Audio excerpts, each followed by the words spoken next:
Hello friends, तो कैसे आप सब लोग। उम्मीद है सब लोग खैरियत से होंगे, आफियत से होंगे।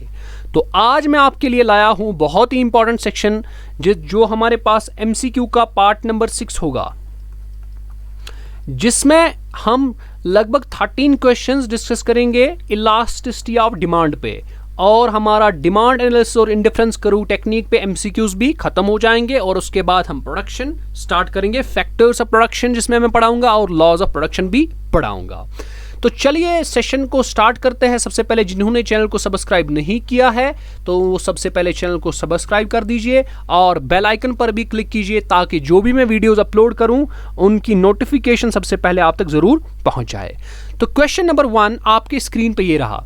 The coefficient of elasticity of demand is negative. बताता है coefficient of elasticity of demand कब नेगेटिव होता है। It means consumer sometime by negative units of A commodity. ये तो पॉसिबल ही नहीं है। Price and quantity demand move in the same direction. ये भी तो पॉसिबल नहीं है। नहीं, ऐसा नहीं हो सकता है। लॉ ऑफ डिमांड, देखिए कोफिशिएंट इलास्टिसिटी ऑफ डिमांड का नेगेटिव होने का मतलब क्या है। मतलब ये है जब आप उसके प्राइस को इंक्रीज करोगे, उसकी डिमांड पर जो उसकी डिमांड होगी, ठीक है, इलास्टिसिटी ऑफ डिमांड नेगेटिव होना। तो अगर प्राइस आप बढ़ाओगे डिमांड कम हो जाएगी, इसका मतलब लॉ ऑफ डिमांड होल्ड है, करता है। ठीक है, उसके बाद ED is equal to elasticity of demand किसके बराबर है। मैंने ये पढ़ाया है, अगर आपको पता होगी इलास्टिसिटी ऑफ डिमांड, ये सीधे methods of determining the elasticity of demand में आता है। पहला ही मेथड मैंने पढ़ा है, नोट्स पे आप देख लीजिएगा।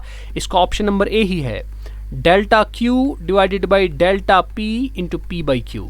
Option number A is the right answer. Demand is elastic. Demand कब होता है इलास्टिक? जब प्राइस लेवल हाई होता है, हाँ। When more substitutes are available, हाँ। When income of the consumer is less. ये तो सारी के सारे रीजन सही है। इसका मतलब इसका ऑप्शन नंबर डी राइट होगा। इसके बाद हमारे पास क्वेश्चन नंबर 4 आपके स्क्रीन पर ये रहा। The absolute value of the coefficient of price of elasticity of demand ranges from. वो कहां से कहां रेंज होता है, ठीक है। तो आपको बताना है क्या वो 0 से इन्फिनिटी तक रेंज होता है। नहीं, ऐसा तो नहीं होगा, क्योंकि वो माइनस में भी चला जाता है वैल्यू, है ना। तो ये, लेकिन ये खुद उधरी से बोलता है कि एब्सोल्यूट वैल्यू है। इसका मतलब एब्सोल्यूट में नेगेटिव वेगेटिव, देखिए यहाँ पे थोड़ा गड़बड़ हो गया पढ़ने में।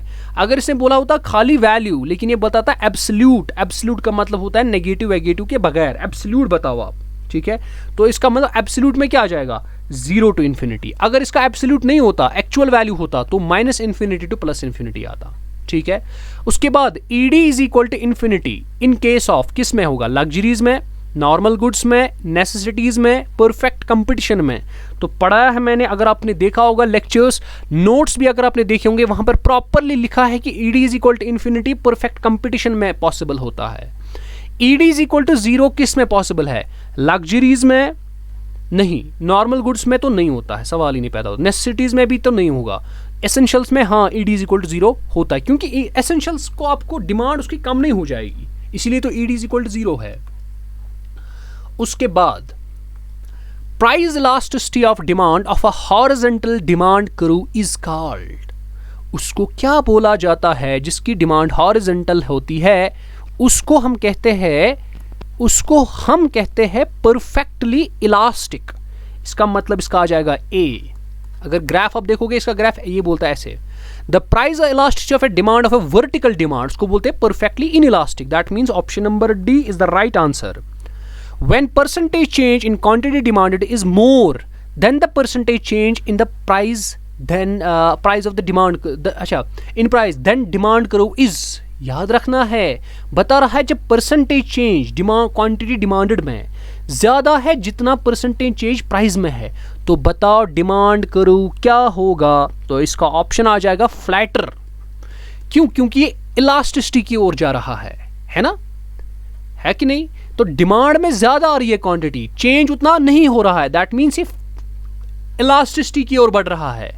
When the percentage change in the quantity demand is less, अब इसका मतलब इनइलास्टिक की तरफ जा रहा है। अब कौन सा ऑप्शन आ जाएगा, फ्लैटर तो नहीं आ जाएगा, स्टीपर, रेक्टेंगुलर, हॉरिजॉन्टल। तो इसका मतलब ये हो गया, इसका ऑप्शन नंबर आ जाएगा बी, जितना जितना कर्व उसको क्या बोलते हैं, इनइलास्टिक होगी, उतना वो स्टीपर बन जाएगी। ठीक है, उसके बाद हमारे पास नेक्स्ट 3 क्वेश्चंस है, ये देख लीजिए। ED is equal to 1 in case of, ED कब होता है 1, किस केस में होता है, ये तो याद रखना है आपको, वो सीधे नॉर्मल गुड्स में होता है। Price elasticity of demand on linear demand curve at the X axis is equal to, linear demand curve में एक्स एक्सिस पर किसके बराबर होता है, प्राइस इलास्टिसिटी ऑफ डिमांड। तो याद रख लीजिएगा, इसका आंसर है 0। Price elasticity of demand on linear demand curve at Y axis, अगर आप वाई एक्सिस पे देखोगे तो प्राइस इलास्टिसिटी ऑफ डिमांड क्या बनेगा, तो उसका आंसर आ जाएगा इन्फिनिटी। तो ये हमारे पास कुछ क्वेश्चंस थे जो इलास्टिसिटी ऑफ डिमांड पे थे। आई होप आपने एंजॉय किया होगा ये वाला सेशन, बिल्कुल छोटा सेशन था, लेकिन इंशाल्लाह अब ये कुछ और क्वेश्चंस है जो मैंने 40 क्वेश्चंस मैंने बोला, और क्वेश्चंस आपको मिलेंगे। उसके लिए आपको टेलीग्राम में ज्वाइन होना है, वहाँ पे आपको ये 40 क्वेश्चंस मिलेंगे। सारा PDF मैंने आपको वहाँ पे सेंड की है, तो आप वहाँ पे ज्वाइन हो सकते हैं। हम मिलते हैं अगले वीडियो में, तब तक के लिए खुदा।